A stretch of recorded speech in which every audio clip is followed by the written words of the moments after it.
नजरेस नजर मिळत होती, पण शब्द काही फुटत नव्हते.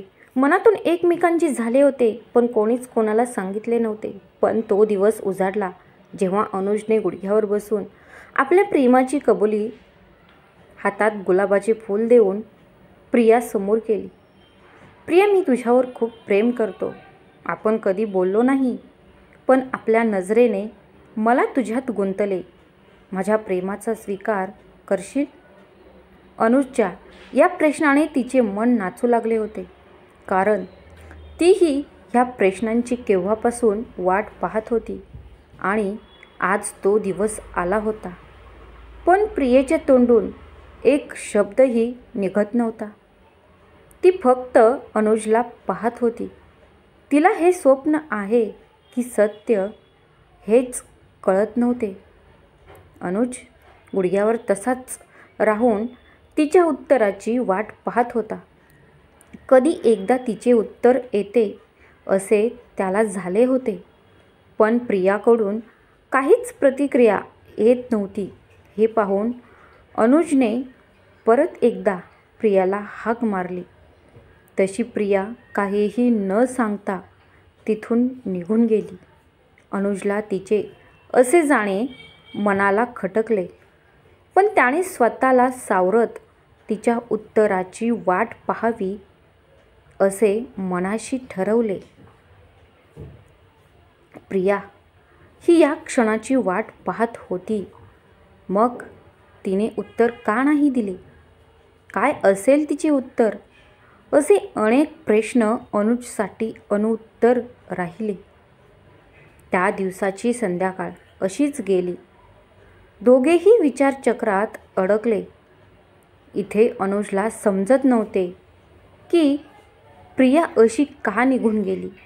आपण चूक तर नाही केली ना तिला विचारून, आणि दुसरीकडे आपल्या अशा वागण्याने अनुज काय समजत असेल, ही गोष्ट तिला सतावत होती.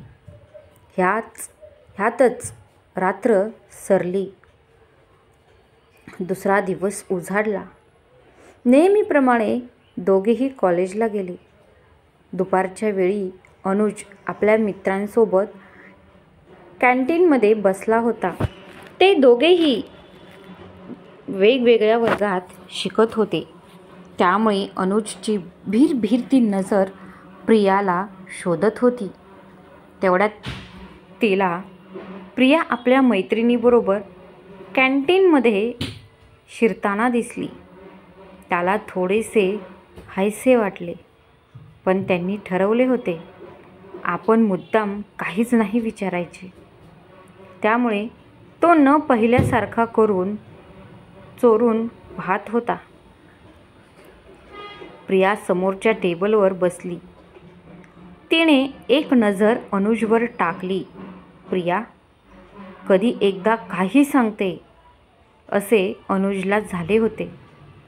तेवढ्यात अनुजच्या दिशेने ती येताना त्याला दिसली.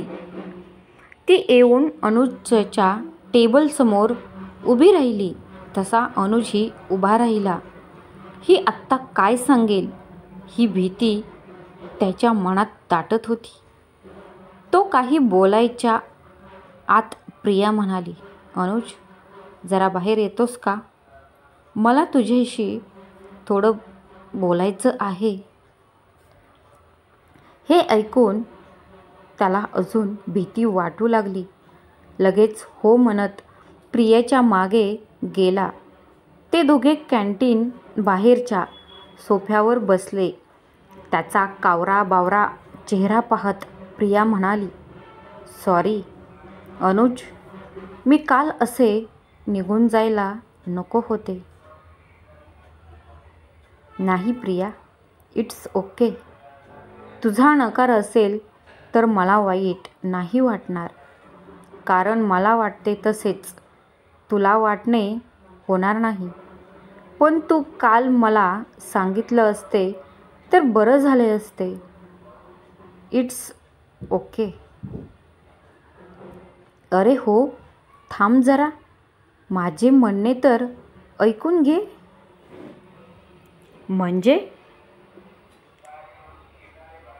अरे, एवढे दिवस आपले फक्त डोळे बोलायचे आणि अचानक तू काल मला विचारले तर मला आनंदाचा धक्का नाही का बसणार? ज्या दिवसाची मी एवढे दिवस वाट पाहत होते आणि अचानक असे काही होणे म्हणजे मी गोंधळून गेले की हे स्वप्न आहे की सत्य. म्हणून मी काहीही न सांगता गेले. पण मग मला जाणवले माझे असे जाणे तुला आवडले नसणार. म्हणून मी आज ठरवले की आज तुझ्याशी बोलायचं. अनुज, मीही तुझ्यावर खूप प्रेम करते. माझा होशील का? हे ऐकून अनुज तर 7 आसमान उप्पर गेला. काय खरंच प्रिया? हो अनुज, मी तुझ्या प्रेमाचा स्वीकार करते. दोघेही खुश होते.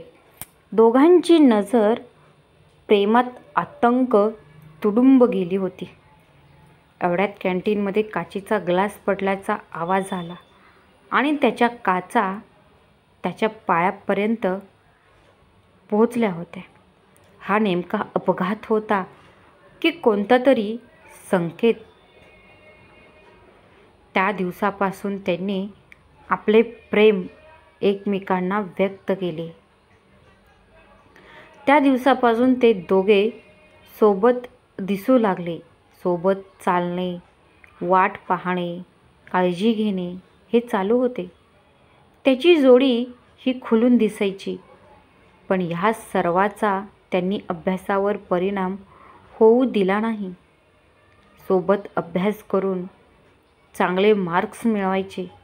त्याचे हे अनोखे प्रेम पाहून प्रिया म्हणजेच अनुजची प्रिया आणि प्रियाचा अनुज ही जोडी कॉलेजमध्ये प्रसिद्ध झाली.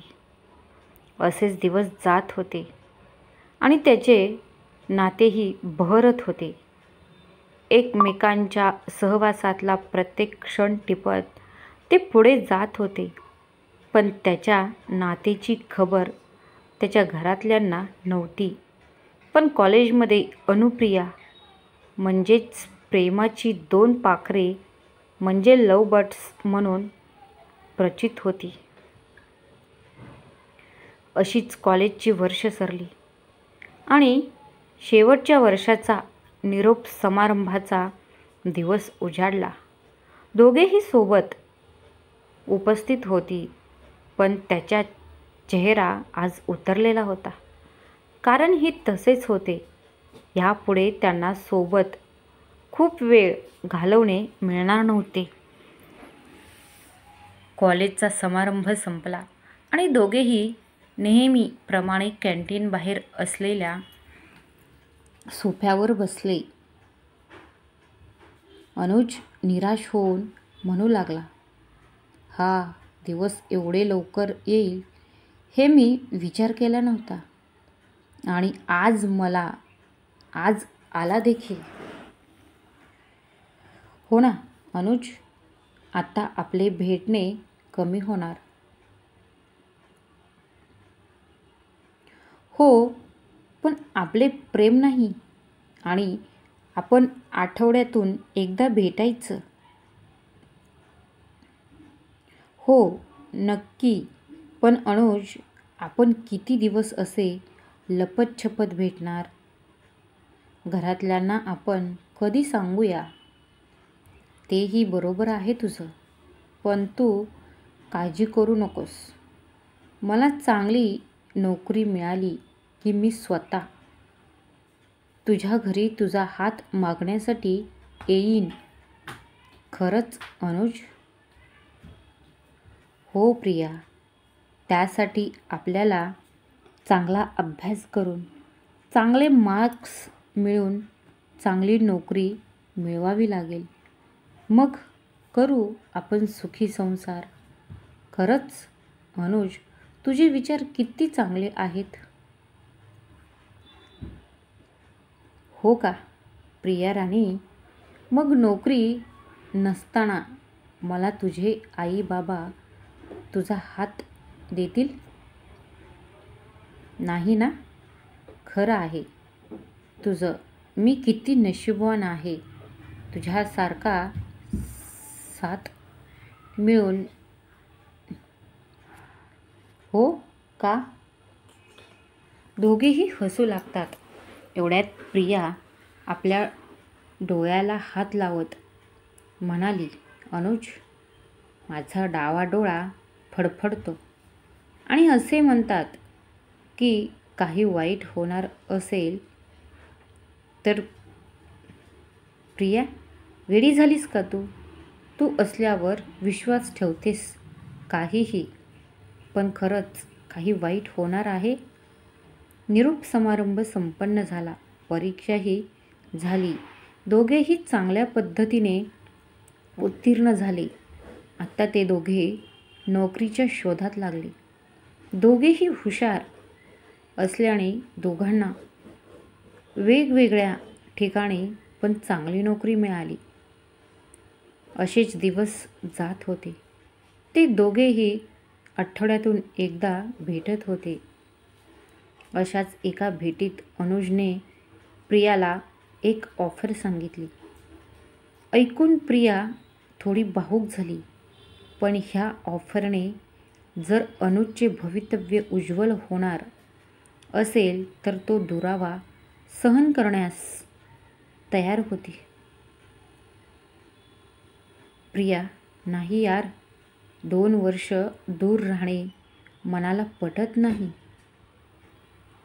हे बघ अनुज, मलाही तुझ्यापासून दूर राहून कुठे मन लागणार, पण आपण भावनिक न होता भविष्याच्या दृष्टीने विचार करायला हवा.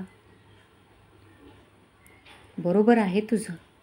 चांगली संधी सोडणे नाही. मी जाईन अमेरिकेला नोकरीसाठी, पण 2 वर्ष दुरावा राहील. हो, पण आपण थोडेच दूर आहोत. आपण तर मनाने जवळ आहोत. मग कशाची भीती? खरं बोललीस तू. 2 वर्ष काय अशीच जातील आणि मी तुला न चुकता दररोज फोन करेन. हो, आणि मीही तुझ्या फोनची वाट पाहीन. पण त्यापूर्वी मला एक महत्त्वाचे काम करायचे आहे. म्हणजे? अगं, तुझा हात नको का मागायला? अमेरिकेत जाण्यापूर्वी मी तुझ्या आई बाबांशी बोलेन आणि मी 2 वर्षांनी परत आलो की आपण लग्न करू. मग काय, तिथली सोय पाहून तुला पण घेऊन जाईन. खरंच? हो, मग आपला सुखी संसार सुरू होईल. अनुज, हे ऐकून एवढे भारी वाटतं ना? हो ना. मग प्रत्यक्षात काय करशील? हो रे अनुज, त्यापूर्वी तुझ्या आई बाबांना सांगायला नको? एवढ्यात अनुज शिंकतो.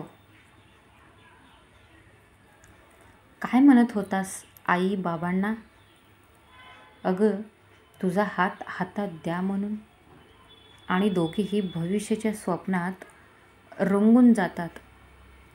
पण हे भविष्य खरंच रंगीत असणार का? सकाळची वेळ.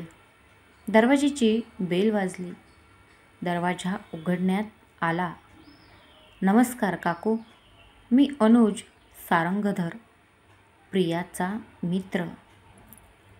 पण प्रिया घरात नाही आहे. ती ऑफिसमध्ये गेली आहे. संध्याकाळी भेटेल. नाही, मला माहीत आहे, पण माझं काम तुमच्याकडे म्हणजेच प्रियाच्या आईबाबाकडे आहे. मी आत येऊ शकतो? आमच्याकडे? हो, ये. प्रियाचे बाबा पेपर वाचत बसले होते. प्रियाच्या आईने त्यांना हाक मारली. अहो, प्रियाचा मित्र आला आहे, आपल्याकडे काम आहे म्हणतो. नमस्कार काका. बस काय काम आहे, आणि तेही आमच्याकडे? काकू तुम्ही बसा. काका, मी प्रियाला मागणी घालायला आलो आहे. काय? काका काकू, गेली 5 वर्ष आम्ही नात्यात आहोत. काय? हो, आम्ही एकमेकांवर खूप प्रेम करतो. आमच्या नात्याबद्दल तुम्हाला मला चांगली नोकरी मिळाली की सांगू या असे ठरवले, म्हणून आज मी तुम्हाला प्रियाचा हात मागण्यासाठी आलो आहे. मी प्रियावर खूप प्रेम करतो आणि तिला नेहमी खुश ठेवीन. मी इथल्या एका कंपनीत काम करत आहे आणि मला अमेरिकेत नोकरीची संधी आली आहे आणि पुढच्या महिन्यात मी जाणार आहे. त्यापूर्वी मी तुम्हाला सांगण्याचे ठरवले. आणि हो, मी अमेरिकेतून 2 वर्षांनी आल्यावर प्रियाशी लग्न करणार आणि तिथल्या सुखसोयी पाहून तिला पण घेऊन जाणार. फक्त तुम्ही तुमच्या प्रियाचा हात मला जन्मभरासाठी द्या. प्रियाचे बाबा सगळे निमूटपणे ऐकत होते. अनुजचे म्हणणे संपताच त्यांनी त्याला पाहत म्हटले, वाह, म्हणजे तुम्ही सगळे ठरवून मोकळे झालात. आम्हाला फक्त औपचारिकता. नाही काका, तसं नव्हे.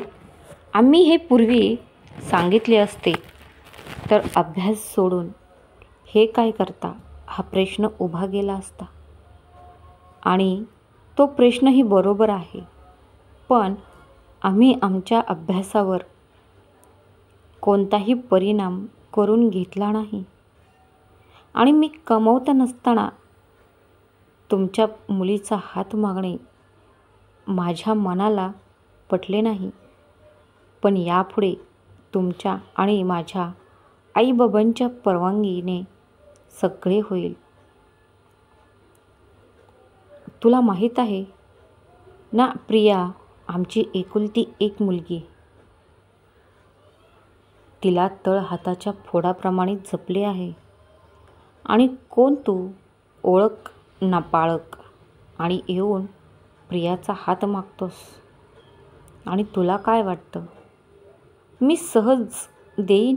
प्रियाला विचारल्याशिवाय, तुझी विचारपूस केल्याशिवाय मी कोणताही निर्णय सांगू शकत नाही. प्रेम वगैरे ठीक आहे. लग्न काही भातुकलीचा खेळ नाही, जो आज मांडला उद्या संपला. नाही, मला तुमचे सर्व गोष्टी मान्य आहेत. एक बाप म्हणून तुम्हाला जी चौकशी करायची ती करा. मी फक्त एवढंच सांगेन, प्रियाला मी नेहमी सुखी ठेवीन. येतो मी. काय असेल प्रियाच्या बाबांचा निर्णय? अचानकपणे हे गुपित समोर आल्याने ते प्रियाला कसे सामोरे जातील? अनुजने प्रियाला प्रियेच्या घरी घडलेला प्रसंग सांगितला. प्रियाला थोडी भीती वाटू लागली, कारण तिला माहीत होते 1000 प्रश्नांची उत्तरे तिला द्यावी लागणार आहे. ऑफिसमधून स्वतःला सावरत ती घरी पोहोचली. आई बाबा सोफ्यावर बसले होते. त्यांना नजर चुकवत ती आपल्या खोलीत गेली. हातपाय धुवून चहा घेतला. पण आज नेहमीप्रमाणे फ्रेश वाटणारा चहा तिला आज कंटाळवाणा वाटला. एवढ्यात बाबांची हाक आली आणि ती हॉलमध्ये येऊन उभी राहिली. बस बेटा. मला तुझ्याशी थोडं बोलायचं आहे. प्रिया आई बाबासमोरच्या खुर्चीत बसली. बेटा, आज सकाळी काय घडलं याची जाणीव असेल तुला. अनुज ओळखतेस ना तू त्याला. उर्वरित भाग पुढील भागात. तोपर्यंत धन्यवाद. श्री स्वामी समर्थ. कथा आवडल्यास चॅनलला सबस्क्राईब करा, लाईक करा आणि कमेंट करायला विसरू नका.